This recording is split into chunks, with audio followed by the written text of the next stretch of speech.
chers collègues. Donc l'incidence arctique, ça a toujours été un sujet qui a passionné les cardiologues, parce que l'incidence arctique après TAVI est fréquente, était en tout cas, que l'incidence est très variable, comme vous voyez sur le tableau ci-joint, avec la Sapien XT et avec la Corvalve, avec des incidences pour l'incidence grade 3-4 qui varient entre 2% et 16%. Et ça constitue de façon évidente une limite de la technique. Donc la question importante de la tolérance de cette fuite est bien sûr tout à fait d'actualité. Alors l'objectif, évidemment, c'est de ne pas en avoir du tout. Donc l'objectif 0, c'est vraiment l'idéal, ou d'avoir une fuite absolument triviale. Et également une autre certitude, c'est qu'on ne peut pas accepter une insuffisance aortique sévère, parce qu'on sait, et ça c'est les études chirurgicales qui le montrent, qu'une insuffisance aortique sévère, ou grade 3-4, c'est la classification de Sellers, ne sera pas tolérée longtemps avec une dilatation du ventricule gauche. En revanche, ce qui est plus compliqué, c'est ce qui est entre les deux. Et ce qui est entre les deux, vous voyez ici deux aortographies, c'est ce que les cardiologues interventionnels appellent grade 2 éventuellement, et ce que les échographistes appellent moderate, certains l'appellent mild, et c'est ça qui pose en fait problème. Est-ce que cela peut être toléré ou non? Alors l'étude qui a fait un pavé dans la mare, comme on dit, c'était l'expression qui a été employée hier, c'est quand ont été présentés les résultats de l'étude partenaire, quand les patients ont été subdivisés entre ceux qui n'avaient pas du tout d'insuffisance aortique, c'est la courbe en bleu, et ceux qui avaient une insuffisance aortique de tout grade. Et cette étude partenaire qui a été faite avec Corlab, donc une quantification sérieuse, a montré que l'insuffisance aortique de tout grade augmentait la mortalité après TAVI, et donc ça a vraiment mis ce problème à l'ordre du jour. Et ce qui était encore pire, c'est ce qui a été encore plus frappant, c'est que quand l'insuffisance aortique a été subdivisée en mild, en jaune, ou en modéré à sévère, en vert, là c'était encore pire, puisque même l'insuffisance aortique mild, ce qui est probablement le grade 2 faible, eh bien, même une petite insuffisance aortique mild a un impact sur le pronostic. Donc ça, effectivement, ça a vraiment beaucoup questionné. On a compris que c'était extrêmement important d'essayer de résoudre ce problème et de l'éviter. Alors il y a eu énormément de publications sur ce sujet.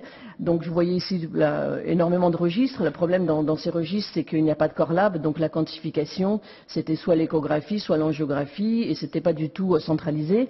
Mais tous ces registres allaient tous dans le même sens, c'est-à-dire que l'insuffisance aortique, à partir de grade 2 modéré, avait un impact sur le pronostic. Et en fait, les seules données un peu discordantes, c'est l'étude FDA Corval versus chirurgie, qui, elle, n'a pas trouvé de lien entre l'insuffisance aortique, même mild, avec un Corlab et la mortalité. Donc vraiment, on se retrouve, en fait, on n'est pas très avancé, parce que les données sont discordantes. Alors pourquoi est-ce qu'on n'est pas très avancé? Moi, je pense vraiment qu'il y a une grande question qui est la quantification. On sait qu'il n'y a pas de gold standard en pratique. On utilise l'angiographie, bien sûr, puisque c'est ce qu'on fait pendant la procédure. On utilise l'échographie transthoracique, transœsophagienne. On utilise l'hémodynamique. Et tout ça, il n'y a pas vraiment de gold standard. Le seul qui soit un peu plus fiable, c'est l'IRM, mais on ne peut pas faire une IRM pendant l'implantation du TAVI. Et effectivement, on a deux classifications dont on se sert, qui sont un peu celles de référence. C'est la classification angiographique de Sellers en 4 grades, et puis à la classification échographique en 3 grades.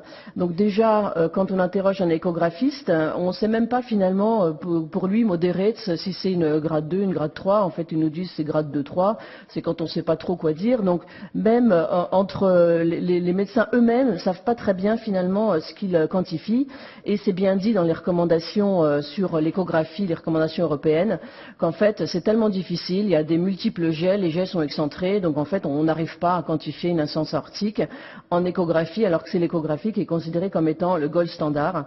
Donc il y a un vrai problème de quantification qui peut expliquer les résultats que l'on observe. Et est-ce que finalement, moi je pense que c'est pas évident de pouvoir conclure que l'insuffisance aortique a un impact, en tout cas quand elle est faible, en raison de ces problèmes de quantification.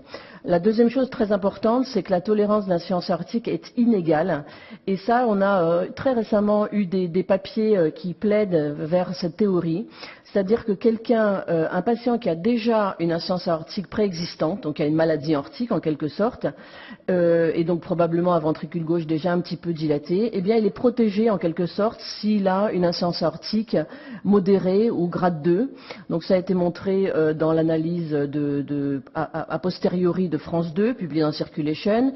Ça a été montré par l'équipe de Massy. Ça va dans le même sens. Quand on a une insuffisance aortique grade 2, 3 préalable, eh bien on tolère mieux finalement d'avoir une insuffisance aortique après la procédure.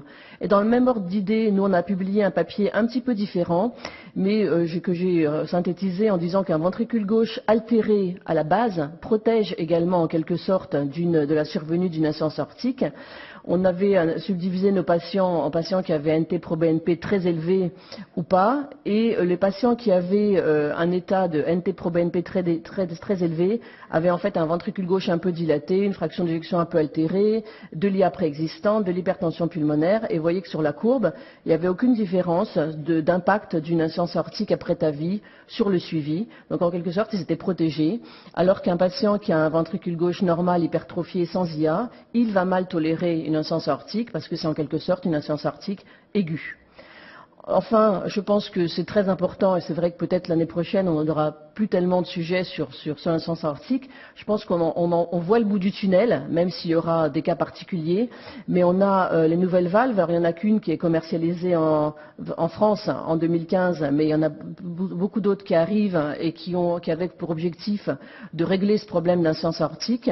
Les résultats sont très, très optimistes. Vous voyez que, pas optimistes, ce sont très satisfaisant, puisque vous voyez qu'avec ces 4 modèles, les insuffisances aortiques modérées à sévères, donc grade 3-4, il n'y en a quasiment plus. Donc on peut dire qu'on est en train d'être dans un état où l'insuffisance aortique n'est plus vraiment un problème.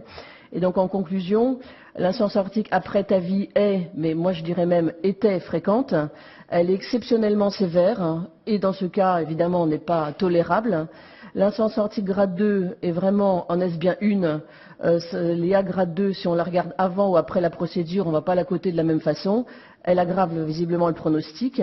Elle est probablement mieux tolérée chez les patients qui avaient déjà un ventricule gauche altéré et chez les patients qui avaient une insuffisance aortique préexistante. Et enfin, ce sera probablement bientôt une vieille histoire. Je vous remercie.